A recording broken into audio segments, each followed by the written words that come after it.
تم میرے ساتھ ایسا نہیں کر سکتی ہو، تم مجھے اپنی قید میں نہیں رکھ سکتے۔ ابھی تک تو میری شادی ہی نہیں ہوئی، 2 دن کے بعد میری کزن کی شادی تھی، میں نے وہاں پر جانا تھا اور کسی امیر لڑکے کو پٹانا تھا۔ نہیں، ایسا نہیں ہو سکتا، میں یہاں پر نہیں رہوں گی، مجھے یہاں سے باہر نکالو۔ اس میں اچانک ہی چڑیل آ گئی تھی۔ اس نے سلطان کے بالوں کو پکڑ لیا اور زور زور سے کھینچنے لگی تھی۔ سلطان کو لگ رہا تھا کہ اس کے بال جڑوں سے اکھڑ جائیں گے۔ چھوڑو پاگل لڑکی، یہ تم کیا کر رہی ہو؟ وحشی درندی، میرے بال چھوڑو۔ کیا مجھے گنجا کرنے کا ارادہ ہے؟ بڑی مشکل سے اس نے اس کے بازوؤں کو پکڑ کر اپنے کنٹرول میں کیا اور ایک جھٹکے سے اپنی جانب کھینچا۔ وہ اس کے دونوں ہاتھوں کو لاک کر چکا تھا۔ ہانیہ کی آنکھوں میں پہلی بار خوف پھیلا تھا۔ وہ اس کی گرفت میں بھی پانی کی مچھلی کی طرح پھڑپھڑا رہی تھی۔ وہ اس کے جذبات سے مکمل طور پر انجان ہو کر اس کی آنکھوں میں دیکھ کر غر آتے ہوئے بولا، اگر تم چاہتی ہو کہ میں تمہارے ساتھ برا پیش نہ آؤں تو اپنی اوقات میں رہو۔ وہ باہر جانے ہی لگا کہ ہانیہ نیچے بیٹھ گئی اور اس کی بائیں ٹانگ پکڑ لی۔ وہ زمین پر گرتے گرتے بچا تھا۔ یا میرے اللہ، کس چھوٹی بچی کو اغوا کر کے لے آئے کہ نبیل کا بچہ؟ میں چھوٹی بچی نہیں ہوں، پوری 19 سال کی ہوں۔ خبردار جو تم نے مجھے چھوٹی بچی کہا، وہ دانت کچکچاتے ہوئے بولے۔ کیا تمہیں مجھ سے ڈر نہیں لگتا؟ کیا تم یہ نہیں سوچتی کہ اگر تم نے میرے ساتھ بدتمیزی کی تو میں بہت برا پیش آ سکتا ہوں؟ وہ اس کی آنکھوں میں دیکھتے ہوئے اس سے سوال کر رہا تھا۔ چند لمحے تو وہ خاموش اس کے چہرے کو گھورتی رہی اور پھر نفی میں سر ہلا دیا۔ میں جانتی ہوں تم ایک اچھے انسان ہو ڈاکو انکل، تم مجھے نقصان نہیں پہنچاؤ گے۔ اگر تمہیں ایسا لگتا ہے تو یہ تمہاری سب سے بڑی غلط فہمی ہے۔ چھوڑے میری ٹانگ، مجھے باہر جانا ہے۔ صرف ایک شرط پر چھوڑوں گی، پہلے مجھے کھانا منگوا کر دو، مجھے بہت بھوک لگی ہوئی ہے۔ ایک برگر، ایک سمال سائز پیزا اور ساتھ کولڈ ڈرنک آرڈر کر دو۔ اگر ہو سکے تو پاستا بھی منگوا لینا، کیونکہ مجھے لیٹ نائٹ کریونگ بھی ہوتی ہے۔ رات کو تھوڑا سا لیٹ کھا لوں گی۔ وہ اپنے سارے دانتوں کی نمائش کرتے ہوئے بولتی۔ اس وقت وہ زہریلی ناگن معلوم ہو رہی تھی۔ ٹھیک ہے، میں منگواتا ہوں۔ نہیں، تم میرے سامنے آرڈر کرو گے، ورنہ میں تمہیں یہاں سے باہر نہیں جانے دوں گی۔ وہ لڑکی تو واقعی میں اس کے گلے پڑ گئی تھی اور ڈھول بن کر بجنے لگی تھی۔ کیا تمہارے پاس فوڈ پانڈا نہیں ہے؟ یا تم کتنے بورنگ انسان ہو، کتنی عجیب و غریب ایپس رکھی ہوئی ہیں تم نے۔ یا زندگی کا اصل مزہ صرف اور صرف اچھی خوراک کھانے میں؟ وہ اب اس کو بوڑھی عورتوں کی طرح مشورے دے رہی تھی۔ پہلے محترمہ نے اس کے موبائل پر فوڈ پانڈا انسٹال کیا اور پھر اس کے بعد کھانا آرڈر کیا تھا۔ کیا اب میں یہاں سے جا سکتا ہوں؟ ابھی نہیں، پہلے میرا کھانا آنے دو، اس کے بعد یہاں سے جانا۔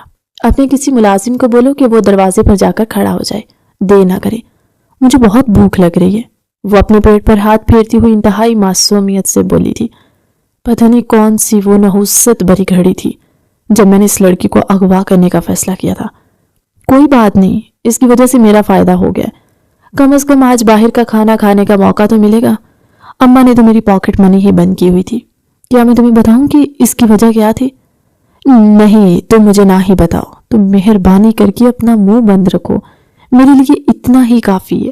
وہ اس کے سامنے ہاتھ جوڑتے ہوئے بولا تو وہ منہ بنا کر دائیں طرف رخ پھیر کر بیٹھ گئی تھی۔ تقریباً 1 گھنٹے کے بعد جب اس کا پیزا برگر آ چکے تھے، وہ اطمینان سے اس کے سامنے بیٹھی کھانے سے انصاف کر رہی تھی۔ سلطان نے اپنے جانے کا ارادہ ملتوی کر دیا تھا۔ وہ صفے کے ساتھ ٹیک لگا کر بیٹھا اس کو کھاتے ہوئے دیکھ رہا تھا۔ اس طرح سے کسی کو نہیں گھورتے، لوگ آپ کو بھوکا سمجھتے۔ میں تمہیں یہ سب کچھ سمجھانے کے لیے بتا رہی ہوں، میری باتوں کا برا نہ مانا۔ کل کو جب تم باہر جاؤ گے، میری ماں، مجھے پتا ہے، میں تو یہ دیکھ کر حیران ہو رہا ہوں کہ اس طرح سے تو میں کبھی کسی بھوکے کتے کو بھی کھاتے ہوئے نہیں دیکھا جس طرح سے تم کھا رہی ہو۔ اس کا نوالا حلق میں اٹک گیا۔ اس کے انداز میں بے یقینی تھی۔ یعنی تم نے مجھے؟ ہاں، جو تم سوچ رہی ہو وہ ویسا ہی ہے۔ میں جا رہا ہوں۔ یہاں پر کسی بھی قسم کا تماشا نہ کرنا۔ حویلی کے پچھلے حصے میں نے کالے کتے باندھے ہوئے، اگر تم نے وہاں سے چھلانگ مارنے کی کوشش کی تو پھر سے اوپر چلی جاؤ گی۔ تمہاری زندگی تمہارے اپنے ہاتھوں میں ہے۔ حویلی کے سامنے والے حصے میں گارڈز موجود ہیں۔ میں نے ان کو حکم دیا اگر تم نے ان سے بدتمیزی کی یا ان کی بات ماننے سے انکار کیا تو وہ تمہارے متھے پر فائر کریں گے۔ ہانیہ نے خوف سے تھوک نکلا تھا، مگر وہ دنیا آسانی سے ہار ماننے والوں میں سے نہیں تھی۔ اس وقت اس نے ہاں میں گردن ہلا دی۔ وہ بھی کمرے سے باہر نکل گیا۔ اس کا ارادہ اپنے کمرے میں جا کر ریسٹ کرنے کا تھا، کیونکہ آج کا دن بہت زیادہ ہیکٹک تھا۔ وہ تھک چکا تھا۔ وہ چاہتا تھا اپنے بستر پر گرے اور گہری نیند سو جائے۔ کھانا کھانے کے بعد اس نے چاروں اطراف نگاہیں دہرائی۔ کمرے کی کھڑکی کھلی ہوئی تھی۔ اس نے نیچے جھانکا تو دور دور تک اسے کوئی بھی کتا نظر نہیں آیا۔ اس نے مجھے بیوقوف سمجھا ہوا ہے۔ اس کو لگتا ہے کہ میں ان معصوم لڑکیوں کی طرح اس کی باتوں میں آ جاؤں گی۔ اس نے بیڈ کی چادر کھینچ کر اتاری تھی اور پردے بھی کھینچ لیے، ان کو مضبوطی سے باندھ رہی تھی۔ یہ سب کچھ اس نے صرف فلموں اور ڈراموں میں دیکھا تھا۔ اندر ہی اندر وہ ڈر بھی رہی تھی، کیونکہ اگر یہ گانٹھ کھل جاتی تو اس کا موئے موئے ہو جاتا۔ کتوں کے ہاتھ لگنے سے پہلے وہ اوپر پہنچ جاتی۔ آیت الکرسی کا ورد کرتے ہوئے وہ آہستہ آہستہ نیچے اترنے لگی۔ جیسے ہی اس نے زمین پر قدم رکھا اسے لگا اسے نئی زندگی کی نوید مل گئی۔ حویلی کی اس جانی بنی دیوار کافی چھوٹی تھی، وہ آسانی سے دیوار پھلانگ سکتی تھی۔ ابھی وہ انہی سوچوں میں ہی گم تھی کہ اسے کتے کے بھونکنے کی آواز سنائی دی۔ پہلے تو اسے لگا تھا کہ اس کے کانوں نے کچھ غلط سن لیا۔ جب اس نے پلٹ کر دیکھا تو وہاں پر ایک بڑا سا کالے رنگ کا کتا کھڑا تھا۔ اس کی اور کتے کے قد میں زیادہ فرق نہیں تھا۔ یہ دیکھ کر اس کی ہوا ٹائٹ ہونے لگی۔ آلتو جلالتو، اس نے اونچی اونچی آواز میں ورد کرنا شروع کر دیا۔ اگلے ہی پل وہ اونچی آواز میں چیخیں مار رہی تھی۔ اس کی چیخیں سن کر اپنے کمرے میں لیٹا ہوا سلطان بھی ہڑبڑا کر اٹھ گیا۔ اس نے کھڑکی میں جا کر دیکھا تو وہ محترمہ وہاں پر موجود بیڑی کے اوپر چڑھی ہوئی تھی اور نیچے ہی کتے کھڑے بھونک رہے تھے۔ یہ دیکھ کر اس کے لبوں پر دھیمی سی مسکراہٹ پھیل گئی۔ یہ بات تو طے تھی کہ اس لڑکی کا الٹا کام کیے بغیر گزارا نہیں ہوتا تھا۔ جب وہ نیچے گیا تو اسے دیکھ کر کتے سائڈ پر ہونے لگے۔ ان کو بولو مجھ سے دور ہو جائے، مجھے ان سے ڈر لگ رہا ہے۔ وہ بازو لپیٹ کر غصے سے اس کو گھورا تھا۔ میں نے تمہیں کیا سمجھایا تھا؟ دیکھو اگر میری یادداشت اتنی ہی اچھی ہوتی تو میں 19 سال کی عمر میں سیکنڈ ایئر میں نہ ہوتی، میرا یونیورسٹی میں ایڈمیشن ہو چکا ہوتا اور میرا 3rd سیمسٹر سٹارٹ ہوتا۔ یہ سن کر اسے پتہ چل گیا تھا کہ محترمہ پڑھائی میں بھی کافی نالائق ہے۔ ایک شرط پر، انہیں تم سے دور کروں گا۔ میں تمہاری ہر طرح کی شرط ماننے کے لیے تیار ہوں۔ دوبارہ تم ایسی کوئی بھی حرکت سر انجام نہیں دو گی، کیونکہ اگلی بار میں تمہیں بچانے کے لیے نہیں آؤں گا۔ ٹھیک ہے، مجھے منظور ہے۔ اس نے سیڑھی بجائی تو کتے پھر سے اپنے گھروں میں جا کر بیٹھ گئے۔ وہ آہستہ آہستہ نیچے اتری۔ اسی وقت ایک کتا درخت کے پیچھے سے نکلا تو وہ اچھل کر سلطان سے لپٹ گئی۔ اس نے سلطان کے کالرز کو مضبوطی سے اپنے ہاتھوں میں جکڑا ہوا تھا۔ اس کا چہرہ بھی سلطان کے چہرے کے بے حد نزدیک تھا۔ کتا دوبارہ بھونکا تو وہ اس کے مزید قریب ہو گئی۔ اس کی دھڑکنوں کی نرمی سلطان کو اچھی سے محسوس ہوئی تھی۔ اس کی سانسیں بھی بھاری ہوئی تھی، مگر ہانیہ کو کوئی ہوش نہیں تھا۔ سلطان نے خود ہی ہمت کی اور اسے زمین پر اتارا۔ کتا وہاں سے جا چکا تھا۔ اس نے سلطان کے بازو ابھی بھی مضبوطی سے پکڑے ہوئے تھے۔ دوبارہ مجھے ہاتھ مت لگانا، ورنہ مجھ سے برا کوئی بھی نہیں ہوگا۔ یا میرے اللہ، اس میں اچانک سے کیسے مولویوں کی روح آ گئی ہے؟ مجھے بھی تمہیں ہاتھ لگانے کا کوئی شوق نہیں ہے۔ اوئے ڈاکو انکل، میری بازو، مجھے کوئی ایسی ویسی لڑکی مت سمجھنا، میں بس تھوڑی سی ڈر گئی تھی، وہ منمناتے ہوئے بولی۔ سلطان اسے اپنے کمرے میں لے کر آ گیا تھا، کیونکہ محترمہ کو اکیلے سوتے ہوئے ڈر لگ رہا تھا۔ رات تقریباً 12 بجے کا وقت تھا جب وہ تکیے اٹھا کر پھر سے اس کے کمرے کے دروازے کے سامنے موجود تھی۔ سلطان کو تو حیرت ہو رہی تھی کہ آخر یہ کس طرح کی لڑکی ہے جس کو سلطان سے بالکل بھی ڈر نہیں لگ رہا۔ مجھے اپنی نیند پوری کرنی ہے، یہاں سے دفع ہو جاؤ۔ ٹھیک ہے، پھر میں جا کر پولیس کو کال کر کے بتا دوں گی کہ تم نے مجھے اغوا کیا تھا۔ میں تمہارا خون پی جاؤں گا، کوئی فائدہ نہیں ہوگا کیونکہ میرا خون کڑوا ہے۔ وہ پھر سے سلطان کو اپنی بدتیزی دکھانے لگی۔ وہ تھوڑا سا سائیڈ ہوا تو وہ چلتی ہوئی اس کے کمرے میں داخل ہو گئی تھی۔ واو یار، تمہارا کمرہ تو بہت پیارا ہے۔ تم نے مجھے اتنے گندے اور بورنگ کمرے میں رکھا ہوا تھا۔ چپ کرو اور کاؤچ پر جا کر سو جاؤ۔ میں وہاں پر کیوں سوؤں؟ میں یہاں پر سوں گی۔ اس نے بیڈ کی طرف اشارہ کیا تھا۔ میرے صبر کا پیمانہ لبریز ہو گیا تو تم اپنے پیدا ہونے پر پچھتاؤ گی۔ وہ 2 قدم اس کی طرف بڑھا تو وہ 4 قدم پیچھے کی طرف ہٹ کر کھڑی ہو گئی تھی۔ ارے ڈاکو انکل، آپ تو ویسے ہی غصہ کر جاتے، میں تو مذاق کر رہی تھی۔ یہ کہتی ہوئی وہ کاؤچ پر جا کر لیٹ گئی۔ سلطان کے خراٹوں کی آواز کمرے میں گونج رہی تھی۔ اس نے بے ساختہ پہلو بدلا۔ نیند اس کی آنکھوں سے کوسوں دور تھی۔ اسے سمجھ نہیں آ رہا تھا کہ وہ کیا کرے۔ اس کے دماغ میں اگلے دنوں میں ہونے والے ٹیسٹ گھوم رہے تھے۔ کل اس کا فزکس کا ٹیسٹ تھا اور پرسوں کیمسٹری کا۔ یا میرے اللہ، میں کیا کروں؟ وہ ایک جھٹکے سے اپنی جگہ پر اٹھی اور زور زور سے چلاتے ہوئے بولی۔ سلطان بھی ہڑبڑا کر اٹھ بیٹھا۔ کیوں کر رہی ہو ایسا؟ آخر میں نے تمہارا کیا بگاڑا ہے؟ وہ رونے والا ہو گیا تھا۔ ایک تو اس لڑکی کے ڈرامے ہی ختم نہیں ہو رہے تھے۔ تھوڑی سی دیر گزری تھی کہ وہ پھر سے اپنی جگہ پر جا کر لیٹ گیا۔ اب کی بار اس کے کمر میں درد ہونے لگا تھا۔ دیکھو تو کتنا ظالم ڈاکو ہے، خود آرام سے بیڈ پر سویا ہوا ہے اور مجھے اپنی مہمان کو اس نے تختے جیسے کاؤچ پر لٹایا۔ وہ اٹھی اور چھوٹے چھوٹے قدم اٹھاتی اس کے بیڈ کی طرف بڑھنے لگی۔ بہت ہی احتیاط سے اس نے کوشن کی ایک دیوار بنائی۔ یہ ان دونوں کے درمیان ایک لائن کھینچی گئی تھی۔ اس نے اپنے آپ کو سمجھایا تھا کہ وہ لائن کراس نہیں کرے گی۔ وہ یہ اس وجہ سے سمجھا رہی تھی کیونکہ رات کو سونے کے بعد اسے کوئی ہوش نہیں رہتا تھا، وہ نیند میں بے قابو ہو جاتی۔ نرم گرم بیڈ پر لیٹتے ہی نیند اس پر مہربان ہو گئی، مگر اس کے ساتھ ہی سلطان کی بربادی شروع ہو گئی۔ پہلی لات زور سے اس کے پیٹ پر آ کر لگی۔ وہ گو کی آواز نکالتا ہوا اٹھ کر بیٹھ گیا۔ اپنے پہلو میں دیکھا تو وہ لڑکی کوشن کے اوپر ایک ٹانگ رکھے اور دوسری ٹانگ کو اس کے پیٹ پر مار کر پھر سے گہری نیند کی وادیوں میں چلی گئی۔ یہ یہاں پر کیسے آ گئی؟ تھوڑی سی شرم ہوتی ہے، تھوڑی سی حیا ہوتی ہے، مگر یہ لڑکی کیا جانے گی وہ کیا ہوتی ہے۔ اللہ تعالیٰ اس کے گھر والوں پر اور اس کے ہونے والے شوہر پر رحم کرے۔ وہ اٹھنے ہی لگا تھا کہ اس نے پھر سے اپنی لات سلطان کو ماری، لیکن اس بار لات نازک جگہ پر لگی۔ وہ تو ٹھیک طرح سے چلا بھی نہیں پایا تھا، بیڈ سے نیچے گر گیا۔ تکلیف کے مارے اس کا برا حال تھا۔ دل ہی دل میں وہ اس کو گالیوں سے نواز رہا تھا اور پھر اگلے چند ہی لمحوں میں وہ اس کی جگہ کاؤچ پر لیٹا ہوا تھا۔ صبح جب وہ سو کر اٹھی تو وہ کمرے میں کہیں بھی موجود نہیں تھا۔ بھوک سے اس کی حالت خراب ہونے لگی تھی۔ مجھے ناشتہ دو، مجھے ناشتہ دو کی گردان کے ساتھ وہ سیڑھیاں اترتے ہوئے نیچے آئی۔ تمہارے صاحب کہاں پر ہیں؟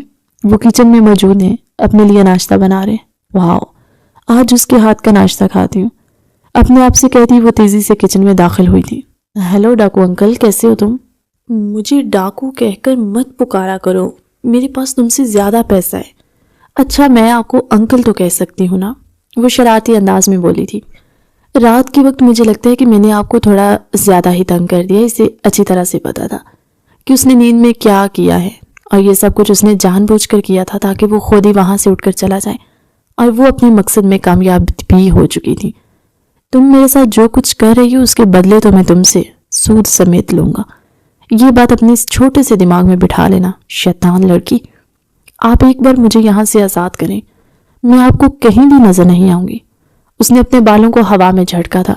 جلدی سے میرے لیے آلو کے پراٹھے بنائیں، اپنا منہ دھو کر رکھو۔ ٹھیک ہے، پھر یہاں سے نکلنے کے فوراً بعد ہی میں میڈیا کے پاس جاؤں گی، وہاں پر میں آپ کا سکیچ بنواؤں گی۔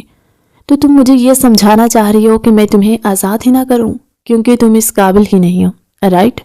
میں تو مذاق کرتی ہوں ڈاکو انکل، آپ تو ویسے سیریس ہو جاتے ہیں۔ آپ پیچھے ہٹے، میں آپ کے لیے آلو کے پراٹھے بناتی ہوں، وہ پرجوش ہو کر بولی۔ کیا تمہیں کوکنگ آتی ہے؟ اس نے مشکوک انداز میں اس کے چہرے کی طرف دیکھا۔ مجھے سب کچھ آتا ہے، آپ میری سکلز پر شک نہ کریں، بلکہ مجھ پر بھروسہ رکھیں، میں آپ کو مایوس نہیں کروں گی۔ اس نے بائیں آنکھ مارتے ہوئے شرارتی انداز میں کہا تو وہ کرسی پر جا کر بیٹھ گیا، لیکن اگلے ہی لمحے چیخ کر آواز سن کر وہ پھر سے بھاگا ہوا کچن میں داخل ہوا۔ آملیٹ والے برتن کو آگ لگی ہوئی تھی اور وہ آگ باہر کی طرف لپک رہی تھی۔ ہانیہ تھوڑے ہی فاصلے پر کھڑی خوف سے تھر تھر کانپ رہی تھی۔ جو آلو ابلنے کے لیے رکھے تھے وہ ہاتھ لگنے کی وجہ سے شیلف پر گر گئے اور گرم پانی فرش پر پھیل گیا تھا۔ باقی پراٹھے کے لیے اس نے جو آٹا گوندا ہوا تھا وہ شیڈ کی طرح پھیلا ہوا تھا اور کچھ اس کے کپڑوں اور کچھ اس کے بالوں کے ساتھ چمٹا تھا۔ یہ تم نے کیا کیا؟ وہ کراتے ہوئے بولا۔ میں نے کچھ بھی نہیں کیا، ساری غلطی ان چیزوں کی ہے، اس نے منمناتے ہوئے جواب دیا تھا۔ چلو میرے ساتھ۔ وہ اس کا بازو پکڑ کر اسے گھسیٹتے ہوئے کچن سے باہر لے آیا اور پھر اس کے بعد وہ حویلی سے باہر نکل گیا تھا۔ اگر تم چاہتی ہو کہ میں تمہیں اگلی بار کسی کھائی سے دھکا نہ دوں تو اپنی زبان بند رکھنا اور میرے سامنے کسی کو بھی مت بتانا، ورنہ یعنی آپ مجھے آزاد کہہ رہے ہیں؟ آپ سوچ بھی نہیں سکتے میں کتنی خوش پرجوش ہوں گی۔ وہ ایک دم سے اس کے گلے لگ گئی تھی، لیکن اپنی غلطی کا احساس ہونے پر فوراً سے اسے دور ہوئی۔ آپ کے ساتھ ایک دن گزارا لیکن یہ مجھے ساری زندگی یاد رہے گا، مجھے بھی نہیں بھولے گا، فکر مت کرو۔ میں تمہیں تمہارے گھر چھوڑنے کے لیے جا رہا ہوں، لیکن اس سے پہلے مجھے اپنی سیکیورٹی کا بھی تو بندوبست کرنا ہے۔ کہیں ایسا تو نہیں کہ آپ کوئی ایگریمنٹ سائن کروانے والے ہیں یا پھر اسٹیمپ پیپر؟ مجھے یہ سب کچھ سائن کرنے کا بچپن سے ہی بہت شوق تھا۔ آپ نے وہ انگلش مووی دیکھی ہوں گی، اپنی زبان کو لگام دو۔ اس نے گاڑی نبیل کے گھر کے سامنے روکی تھی۔ ان دنوں نبیل کے گھر والے لندن گئے ہوئے تھے کیونکہ اس کی بہن کے گھر بیٹا پیدا ہوا تھا۔ وہ پاکستان میں ہی رکا ہوا تھا کیونکہ اپنے دوستوں کے ساتھ مل کر اس نے یہ کارنامہ سر انجام دینا تھا۔ اس کا ایک قریبی دوست تھا جس پر وومن کالج کی ایک لڑکی نے جھوٹا الزام لگایا تھا۔ ان کا دوست جیل چلا گیا تھا۔ جب ان کے دوست کے باپ کو پتہ چلا تو اس نے اپنے بیٹے کی مدد کرنے سے انکار کر دیا۔ وہ سب دوست مل کر اس لڑکی کو اغوا کر کے اس سے کیس واپس لینے کی بات کرنا چاہتے تھے۔ وہ اس کو ڈرانا دھمکانا چاہتے تھے، لیکن نبیل نے اپنی بے وقوفی کا مظاہرہ کیا اور اس کی جگہ ہانیہ کو کڈنیپ کر لیا، جو سیاستدان کی بیٹی تھی۔ ایک ہی رات میں سلطان کے ہوش اڑ گئے تھے۔ آخر وہ اتنا شرارتی کیسے ہو سکتے ہیں؟ وہ یہ سوچ کر رہ گیا تھا۔ نبیل کے گھر میں مولوی موجود تھا اور باقی سب دوست بھی آ چکے تھے۔ کیا یہاں پر کسی کا نکاح ہونے والا ہے؟ اس نے مسکراتے ہوئے پوچھا۔ ہاں، ہم دونوں کا نکاح ہونے والا ہے۔ یہ الفاظ نہیں تھے بلکہ بم تھا جو ہانیہ کے سر کے اوپر آ گرا تھا۔ تم میرے ساتھ مذاق کر رہے ہو؟ بالکل بھی نہیں۔ اسے صوفے پر لے جا کر بٹھایا گیا۔ نبیل اب کی بار اس کو کینہ توز نظروں سے گھور رہا تھا۔ پہلی بار ہانیہ کی آنکھوں میں خوف کے مارے آنسو آئے تھے، لیکن وہاں پر موجود کسی بھی شخص کو کوئی فرق نہیں پڑ رہا تھا۔ میں تم سے وعدہ کرتی ہوں، مجھے تمہارے وعدوں پر یقین نہیں ہے۔ اگر تم نے کسی کے سامنے زبان کھولی تو پھر میں تمہارے ماما بابا کو اس نکاح کے بارے میں بتا دوں گا۔ کیا تم ساری زندگی اسی طرح سے ہی مجھے اپنی غلام بنا کر رکھنا چاہتے ہو؟ وہ اونچی آواز میں دھاڑی تھی۔ فی الحال میں نے اس بارے میں کچھ بھی نہیں سوچا، اور ہاں، اپنی آواز آہستہ رکھو۔ ہماری خاندان کی عورتیں اونچی آواز میں بات نہیں کرتی۔ میں تمہارے خاندان کی عورت نہیں ہوں۔ بہت جلدی بن جاؤ گی۔ میں نے یہ نکاح نہیں کرنا۔ اس نے یہ کہا ہی تھا کہ نبیل نے اس کے سر پر پسٹل رکھ دی۔ یہ الگ بات تھی کہ اس پسٹل میں پانی بھرا ہوا تھا۔ اس کے کانفیڈنس پر باقی دوست اش اش کر اٹھے نے۔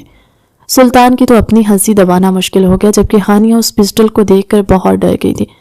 ڈرتے ڈرتے اس نے ہاں کر دیا اور نکاح نامے پر سائن کر دیے۔ جب وہ سلطان کے ساتھ باہر نکل رہی تھی تو اس کا خون غصے سے کھول رہا تھا۔ اس انسان سے تو میں ایسا بدلہ لوں گی کہ یہ ساری زندگی یاد رکھے گا، مگر کیسے؟ سلطان نے اسے اس کے گھر کے سامنے ڈراپ کیا اور اپنی گاڑی زن سے بھگا کر لے گیا۔ جب وہ گھر کے اندر داخل ہوئی تو وہ گہری خاموشی نے اس کا استقبال کیا۔ ساری حویلی والے گہری نیند کی وادیوں میں ڈوبے ہوئے تھے۔ وہاں پر تو یہ سسٹم تھا کہ اگر وہ ایک رات کے لیے گھر واپس نہ آتی تو کسی کو کوئی فرق بھی نہیں پڑتا، اور یہی باتیں ہانیہ کو بھی غصہ دلاتی تھی۔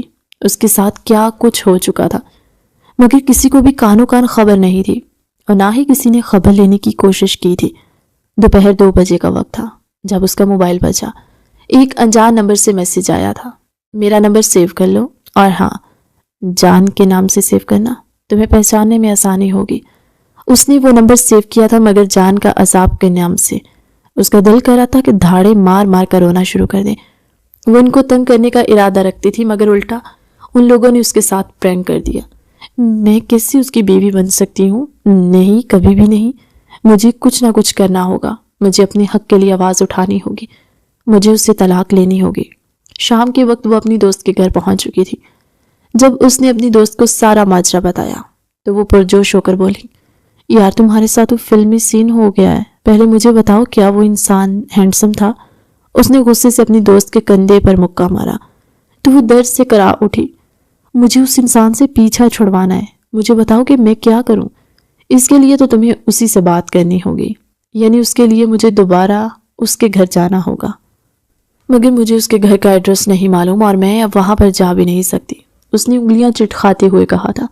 ڈاکو انکل سے نکاح ہونے کے بعد اس کے احساسات اور جذبات بھی کافی حد تک تبدیل ہو گئے تھے، کیونکہ ان دونوں کے درمیان رشتہ بدل چکا تھا۔ میں اس پر بھروسہ نہیں کر سکتی ہوں۔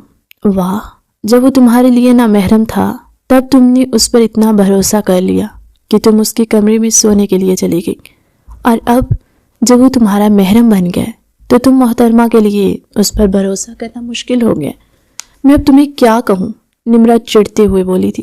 تم کچھ نہ کہو، بس اب میں ان چیزوں کو وقت پر چھوڑ دیتی ہوں، جو ہوگا دیکھا جائے گا۔ 2 دن کے بعد جب وہ اپنی کزن کی شادی پر گئی تو وہاں پر آنے والی شخصیت کو دیکھ کر اسے زمین اپنے قدموں کے نیچے سے نکلتی ہوئی محسوس ہوئی۔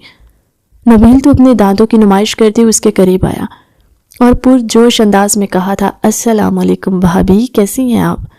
چپ کر جاؤ ورنہ گلا دبا دوں گی، اس نے خوف سے اپنے چاروں طرف دیکھتے ہوئے کہا تھا۔ خدا کا شکر تھا کہ اس کے خاندان کا کوئی بھی فرد اس کے قریب نہیں تھا۔ کیا ہو گیا بھابھی، اتنی گھبرائی ہوئی ہیں؟ وہ بھابھی پر زور دیتے ہوئے اونچی آواز میں بولا، تم لوگ یہاں پر کیا کر رہے ہو؟ ہمارے یار کی شادی ہے، ہم نہیں آئیں گے تو کون آئے گا؟ خیر یہ سوال تو مجھے آپ سے کرنا چاہیے۔ اس کی آنکھوں میں ابھی تک شرارت ناچ رہی تھی۔ وہ وہاں سے جانے ہی لگی کہ سلطان کی بھاری آواز سن کر اس کے قدم زمین پر جم گئے تھے۔ رکو، مجھے تم سے بات کرنی ہے۔ نبیل تم یہاں سے جاؤ۔ جی جی ضرور بھائی صاحب، میں یہاں پر تم سے بات۔ وہ اس کا بازو پکڑ کر سائڈ پر لے کر چلا گیا تھا۔ میں نے تمہیں تقریباً 10 کالز کی ہیں اور تم نے میری ایک بھی کال کا جواب نہیں دیا، کیوں؟ اس کا لہجہ کافی عجیب تھا اور اس کی آنکھیں بھی لو دیتی ہوئی تھی۔ ایک دن اور ایک رات میں کتنا کچھ تبدیل ہو گیا تھا، اور یہ وہ سوچ کر رہ گئی تھی۔ سلطان نے اس کی آنکھوں کے سامنے چٹکی بجائی تو وہ جلدی سے ہوش کی دنیا میں واپس آئی۔ وہ میں مصروف تھی، جب میں تمہیں کال کروں تو اپنی مصروفیت کو سائڈ پر رکھ دیا کرو بیگم صاحبہ۔ وہ اس کی کمر پر ہاتھ ڈال کر خود کے نزدیک کرتے ہوئے بولا تھا۔ اب کی بار تو ہانیہ کے جذبات بھی بھڑکنے لگے تھے۔ اس کے لیے خود پر کنٹرول کرنا مشکل ہو گیا تھا۔ ایک تو اس کی عمر بھی 19 سال تھی، وہ جوانی کے جوبن پر تھی۔ اس کے لال ہوتے ہوئے چہرے کو دیکھ کر وہ تھوڑا سا محفوظ ہوا، اور پھر اگلے پل وہ گستاخی کرتے ہوئے اس کی دھڑکنوں کے ساتھ چھیڑخانی کرنے لگا۔ وہ اس سے خائف ہوتی ہوئی تیزی سے پیچھے کی طرف ہٹی اور دیوار کے ساتھ کھڑی ہو کر گہرے گہرے سانس بھرنے لگی تھی۔ آپ ایک بہت ہی بدتمیز انسان ہیں، مجھے آپ سے کوئی بھی بات نہیں کرنی۔ یہ کہہ کر وہ پل بھر میں وہاں سے رفو چکر ہو گئی تھی، جبکہ وہ اس کی پشت کو گھور کر رہ گیا تھا۔ اب تم کچھ بھی کر لو، مجھ سے دور نہیں جا سکتی۔ تمہاری ساری راہیں مجھ سے شروع ہو کر مجھ پر ہی ختم ہوگی پیاری لڑکی۔ وہ اس کے پیچھے پیچھے مہمانوں میں آ کر کھڑا ہو گیا تھا۔ تب اسے پتا چلا کہ وہ اس کے بابا کے دوست کی بیٹی ہے۔ اب اسے کوئی ٹینشن بھی نہیں تھی، کیونکہ وہ جانتا تھا وہ اس کے بارے میں کبھی بھی اپنے گھر والوں کو نہیں بتائے گی۔ دوسری طرف ہانیہ یہ سوچ سوچ کر پریشان ہو رہی تھی کہ اگر اس کے شوہر نے اس کے بابا کو اس کے کرتوتوں کے بارے میں بتا دیا، وہ تو خاندان میں کسی کو منہ دکھانے کے قابل نہیں رہے گی۔ پہلے بھی اس کی شرارتوں کی وجہ سے سب رشتہ دار اس کی ماں کو برا بھلا کہتے، پھر تو وہ اس کے کردار پر بھی الزام لگائیں گے۔ یہی سوچ سوچ کر وہ دن رات ہلکان ہوتی رہتی۔ ایڈونچرز کے چکر میں اس نے ہمیشہ ہی اپنے پاؤں پر کلہاڑی ماری تھی، لیکن اس بار تو یہ کلہاڑی بھی نہیں تھی، یہ تو بہت بڑا کلہاڑا تھا۔ جب تک وہ اس ایونٹ میں رہے تھے تب تک اسے اپنے چہرے پر کسی کی نظروں کی تپش محسوس ہوتی رہی تھی۔ وہ آنکھیں بند کر کے یہ بات کہنے کے لیے تیار تھی، یہ کہ اس کے شوہر کے علاوہ اور کوئی بھی نہیں ہو سکتا۔ وہ جہاں کہیں بھی جاتی، سلطان بوتل کے جن کی طرح وہاں پر حاضر ہو جاتا تھا اور فرصت سے اس کو دیکھنے لگتا۔ اگلے 2 دن بھی اسی طرح سے گزرے تھے۔ جہاں پر بھی سلطان کو موقع ملتا وہ اس کا راستہ روک لیتا اور پھر سے وہ گستاخیاں کرتا۔ یہ بات سچ تھی، جب اس نے پہلی بار اس لڑکی کو دیکھا تھا تبھی اس کے دل کی ایک بیٹ مس ہوئی تھی۔ وہ پہلی ہی نظر میں اس کو پسند کر بیٹھا تھا۔ ایسا نہیں تھا کہ اس نے پہلے خوبصورت لڑکیاں نہیں دیکھی تھی، مگر ہانیہ میں کچھ خاص تھا۔ وہ اسے چاہ کر بھی نگاہیں ہٹا نہیں پا رہا تھا، اور پھر اس کی حرکتیں، اس کی معصومیت، ان سب نے مل کر سلطان کے دل کو گھائل کر دیا، اور اب وہ اسے ہر قیمت پر حاصل کرنا چاہتا تھا۔ اگلے چند دنوں میں ہانیہ بھی اپنی سٹڈیز میں مصروف ہو گئی۔ یہ الگ بات تھی کہ اس کا دھیان ہر وقت سلطان کی طرف لگا رہتا۔ وہ کبھی بھی اس کو ملنے کے لیے بلا لیتا۔ ایک دن تو حد ہی ہو گئی تھی۔ رات تقریباً 11 بجے کا وقت تھا۔ وہ اسٹڈی ٹیبل پر بیٹھی اپنے نوٹس بنا رہی تھی جب اس کا موبائل بجا۔ پہلے اس کے دل میں آیا کہ وہ اپنا موبائل سوئچ آف کر دے، مگر کچھ سوچ کر اس نے میسج کھولا۔ میں تمہارے گھر کے پچھلی گلی میں کھڑا ہوں، ابھی اور اسی وقت وہاں پر آؤ، میں تمہارا انتظار کر رہا ہوں۔ یہ دیکھ کر اسے زمین اپنے قدموں کے نیچے سے نکلتی ہوئی محسوس ہوئی۔ رات کے 11 بجے وہ کیسے حویلی سے باہر جا سکتی تھی؟ اس کی دادی کو پتہ چل جاتا تو وہ اس کی ٹانگیں توڑ کر گھر پر بٹھا لیتی۔ اس نے تیزی سے نفی میں سر ہلایا۔ وہ میسج ٹائپ کرنے ہی لگی کہ سلطان کا دھمکی بھرا میسج موصول ہوا۔ اگر تم وہاں پر نہ آئی تو میں تمہارے گھر آ جاؤں گا، اور اگر کسی نے دیکھ لیا تو میں بتا دوں گا کہ میں اپنی بیوی سے ملنے کے لیے آیا۔ وہ دل ہی دل میں اس کو گالیاں دیتی ہوئی اٹھی تھی، چادر سے اپنے آپ کو چھپایا اور حویلی کے پچھلے دروازے سے باہر نکل گئی۔ سلطان کی گاڑی پچھلی گلی میں کھڑی تھی۔ وہ تیزی سے فرنٹ سیٹ پر جا کر بیٹھی اور گہرے گہرے سانس لینے لگی۔ سلطان نے پانی کی بوتل اس کی طرف بڑھائی، جسے وہ ایک ہی گھونٹ میں پی گئی۔ اپنے چہرے پر اس کی نظروں کی تپش کو محسوس کرتے ہوئے اس کا دل دھڑکنے لگا۔ تم لیٹ ہو چھوٹی لڑکی، وہ جذبات سے چور لہجے میں بولا تھا۔ اس کی آنکھیں کچھ اور ہی کہہ رہی تھی جنہیں وہ سمجھ کر انجان بن رہی تھی۔ سلطان کا رویہ وقت گزرنے کے ساتھ ساتھ بہت جان لیوا ہوتا جا رہا تھا۔ وہ حویلی سے نکلنے میں تھوڑی سی دیر ہو گئی۔ آئی ایم سوری، اس نے کپ کپاتے ہوئے لہجے میں کہا۔ میرے نزدیک غلطی کی معافی نہیں ہوتی بلکہ غلطی کی سزا ہوتی ہے۔ کس طرح کی سزا؟ اس نے آنکھیں پھیلا کر خوف سے پوچھا۔ سلطان نے آہستگی سے ہانیہ کی نازک گردن میں اپنے ہاتھ ڈالے اور آہستگی سے اسے اپنی طرف کھینچا۔ ہانیہ کا سانس اس کے سینے میں اٹک کر رہ گیا تھا اور اس نے غیر ارادی طور پر اپنی آنکھیں موند لی۔ سلطان کی قربت ہمیشہ ہی اس کے حواس پر حاوی ہو جاتی۔ وہ ہولے ہولے اس کے ہونٹ چوم رہا تھا۔ ہانیہ نے اس کے کالر جھکڑ لیے۔ گاڑی اس وقت اندھیرے میں ڈوبی، گلی سنسان تھی۔ اس کو چومنے کے بعد سلطان نے اسے نہایت نرمی سے ہانیہ کو اپنی گود میں بٹھا لیا۔ یہ صرف ایک اور اسے زور سے گلے سے لگایا۔ اس نے اپنا سر ہانیہ کے کندھے پر ٹکا دیا اور اس کی مہک کو اپنے اندر اتار لیا۔ ہانیہ، اس نے سرگوشی کی۔ اس کی آواز اتنی دھیمی تھی کہ وہ مشکل خود ہی سن پایا۔ پلیز سلطان، وہ ہولے سے بڑبڑائی۔ اس کے احتجاج کو کوئی بھی اہمیت نہیں دی گئی۔ جیسے جیسے وقت گزرتا چلا گیا تھا وہ اس میں ڈوبتا چلا جا رہا تھا۔ اس کے ہاتھ کبھی اس چھوٹی لڑکی کی کمر پر حرکت کرتے تو کبھی اس کی دھڑکنوں کو تھام لیتا، کبھی وہ سسکیاں بھرتی، کبھی خود کو اس میں چھپانے کی کوشش کرتی۔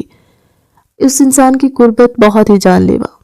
وہ صرف یہیں پر نہیں رکا تھا بلکہ اس کے بعد وہ اسے اپنی حویلی میں لے کر گیا۔ جب وہ اس کے ساتھ اس کے کمرے میں داخل ہوئی تو اس کی حالت بہت غیر ہو چکی تھی۔ اس کی آنکھوں میں آنسو پھیلے ہوئے تھے۔ اس نے اس کے کندھے پر ہاتھ رکھا اور بے ساختہ نفی میں سر ہلا دیا۔ تمہاری قربت میرے ذہن پر سوار ہو گئی ہے، مجھے تمہارے علاوہ کچھ اور نظر ہی نہیں آ رہا۔ وہ اس کے ہونٹوں کو اپنے انگوٹھے کی مدد سے مسلتے ہوئے بولا۔ ایک بار پھر سے اس کو اپنی گود میں بٹھا کر اس پر اپنی محبت لوٹانے لگا تھا۔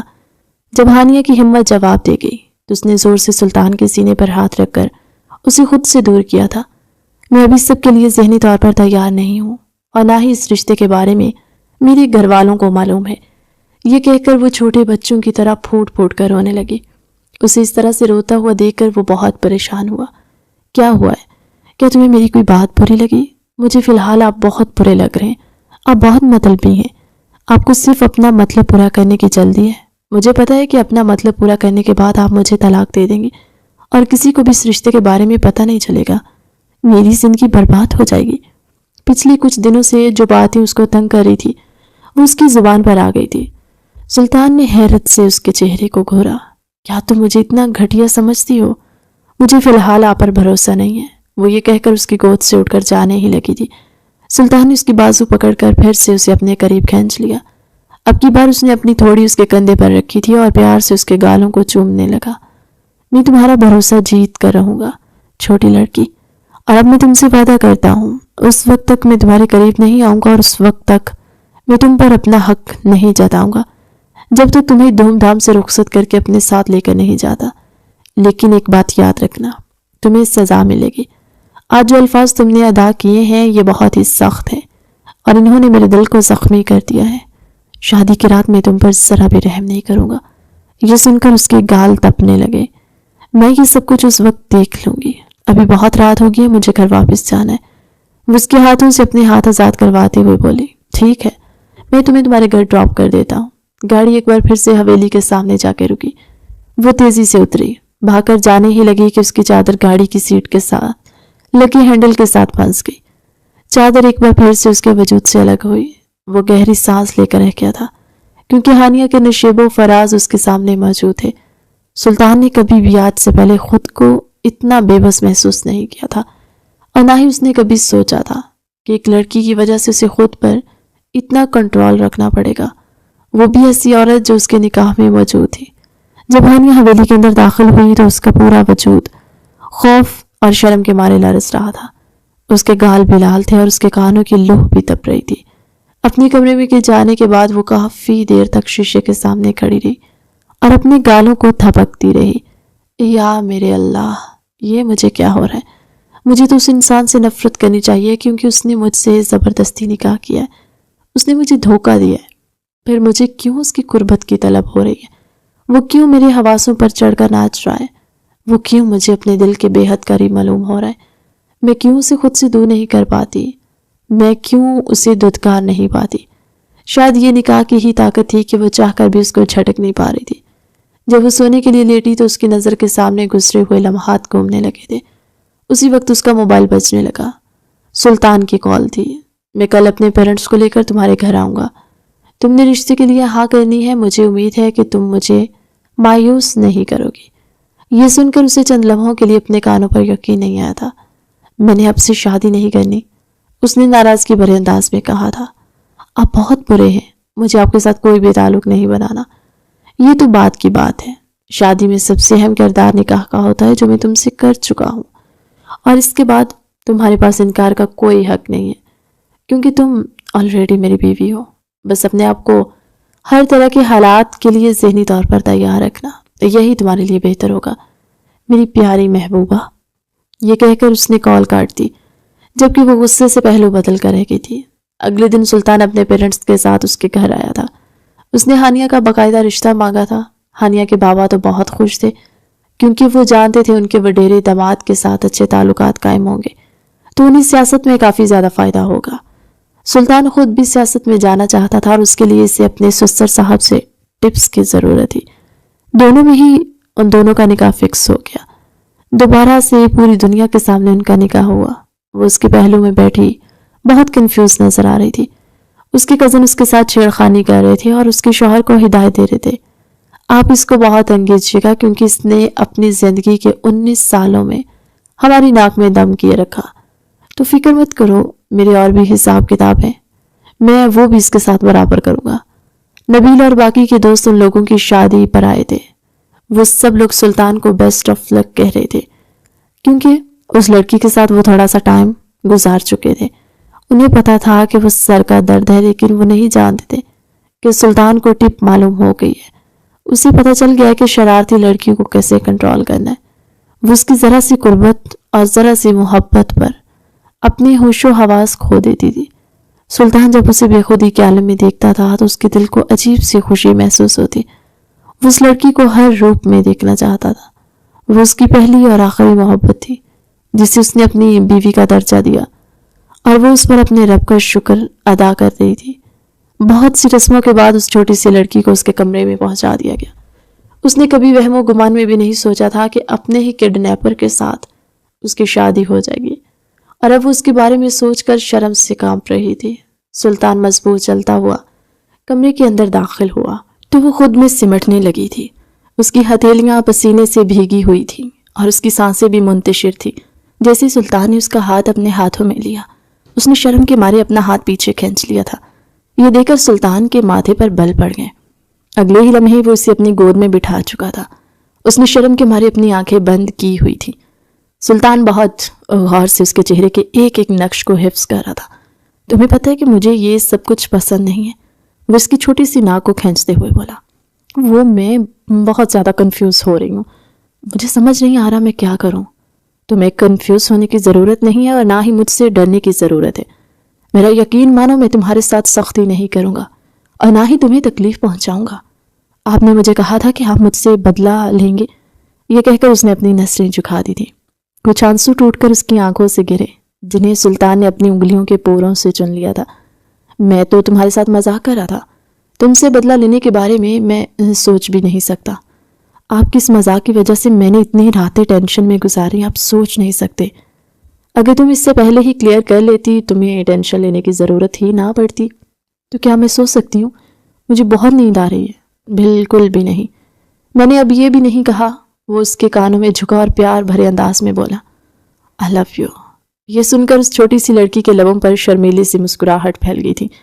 اسے کب سلطان سے محبت ہوئی اسے پتہ ہی نہ چلا، لیکن اب وہ اسے اپنے دل کے بے حد قریب معلوم ہوتا۔ وہ بھی اس کی قربت کو حاصل کرنا چاہتی تھی مگر اعتراف کرنے سے کترا رہی تھی، اور وہ پہل بھی نہیں کرنا چاہتی تھی۔ سلطان اجازت طلب نظروں سے اس کے چہرے کی طرف دیکھ رہا تھا تو اس نے اپنا سر جھکا لیا۔ سلطان کو اس کا جواب مل چکا تھا۔ وہ اس کی کمر پر ہاتھ رکھتا ہوا اس کے ہونٹوں کو اپنے قابو میں کر چکا تھا۔ جیسے جیسے وقت سرکتا چلا جا رہا تھا وہ اس کو قطرہ قطرہ اپنے اندر اتارتا چلا جا رہا تھا۔ جب ہانیہ کی سانس اکھڑنے لگی تو اس نے جھٹ سے اپنی آنکھیں کھولی تھی۔ اس کا چہرہ ہانیہ کے چہرے کے بے حد قریب تھا۔ ہانیہ نے بے ساختہ اس کے ہونٹوں پر ہاتھ پھیرا اور پھر اگلے پل وہ اس کے چہرے کو اپنے گرفت میں لیتی خود اس کے چہرے پر جھکی تھی۔ یہ اس کی طرف سے پہل تھی جس پر سلطان مسرور ہونے لگا۔ اس کے اندر جذبات مزید بھڑکنے لگے تھے۔ پسندیدہ عورت اس کے نام ہو چکی تھی، وہ مکمل طور پر اس کی دسترس میں تھی۔ یہ خیال سکون پہنچا دینے والا تھا۔ اس کا دل کر رہا تھا کہ وقت یہیں پر تھم جائے اور بہت بے تحاشا پیار کرتا رہے۔ ہانیہ جب اس کے چومنے کے بعد اس سے دور ہٹی تو وہ شرٹ اتارنے لگا۔ اب اس کے سینے کے گھنے بال صاف واضح ہو رہے تھے۔ ہانیہ نے شرم کے مارے اپنی آنکھیں بند کر لی تھی۔ اس کی سانسیں پھر سے بے قابو ہونے لگی۔ اس شخص کے سکس پیک صاف نظر آ رہے تھے جن کو دیکھ کر ہانیہ اپنے اوپر کنٹرول کھو رہی تھی۔ اس کے دل میں شدت سے یہ خواہش آئی تھی کہ وہ ان کو ہاتھ لگائے۔ اگلے ہی لمحے ان پر اپنے ہاتھ پھیرنے لگی تھی۔ سلطان اپنے جذبات سے چور انداز میں اس کے دونوں ہاتھوں کو پکڑے، ان کو اپنے ہاتھ میں پھنسا کر اس کے سر کے ساتھ لگا دیا۔ اب تمہارے پاس فرار کا کوئی راستہ نہیں ہے چھوٹی سی لڑکی۔ اب وہ وقت آ گیا جب تم نے ہمیشہ کے لیے میرا ہو جانا ہے۔ تم کبھی بھی مجھ سے دور نہیں جا پاؤ گی اور نہ ہی کبھی اپنی ذات کے اوپر سے میری محبت کے نقش مٹا پاؤ گی۔ میں تمہیں اپنے نام کروں گا۔ مجھے ڈر لگ رہا ہے، اس نے لرزتے ہوئے لہجے میں کہا۔ میں ذرا بھی درد نہیں دوں گا، یہ کہہ کر وہ اپنے لبوں سے پیار سے اس کے گالوں کو چومنے لگا تھا۔ اگلے لمحے وہ اس کے گالوں کو ہلکا ہلکا کاٹنا شروع ہوا۔ ایک سسکی ہانیہ کے لبوں سے نکلی جسے سن کر وہ مزید بے چین ہو گیا تھا۔ اب اس کی قمیض کو اس کے وجود سے الگ کر رہا تھا۔ ہانیہ بری طرح سے سٹ پٹا گئی تھی۔ پلیز مجھے سنبھلنے کے لیے تھوڑا سا وقت دیں۔ اب سنبھلنے کے لیے نہیں، مجھے قبول کرنے کا وقت آ گیا ہے، وہ اسے اپنے سینے سے لگاتے ہوئے بولا۔ ہانیہ خود کو اس کے اندر چھپانے کی کوششیں کر رہی تھی۔ ان دونوں کے جسم ایک دوسرے کے ساتھ ٹچ ہو رہے تھے۔ ہانیہ کی سانسیں بری طرح سے منتشر تھیں۔ جیسے جیسے رات سرکتی چلی جا رہی تھی وہ دونوں ایک دوسرے میں ڈوبتے چلے جا رہے تھے۔ صبح جب وہ سو کر اٹھی تو اس کے پہلو میں ہی لیٹا ہوا وہ اس کو دیکھ کر دھیمے سے انداز میں مسکرا دیا۔ اس سے پہلے کہ وہ اس کو پکڑتا وہ بھاگ کر واش روم میں گھس گئی تھی۔ بعد میں اس کی کزنیں اس کو تنگ کر رہی تھی اور وہ مسکراتے ہوئے ان تمام سوالات کے جواب دے رہی تھی۔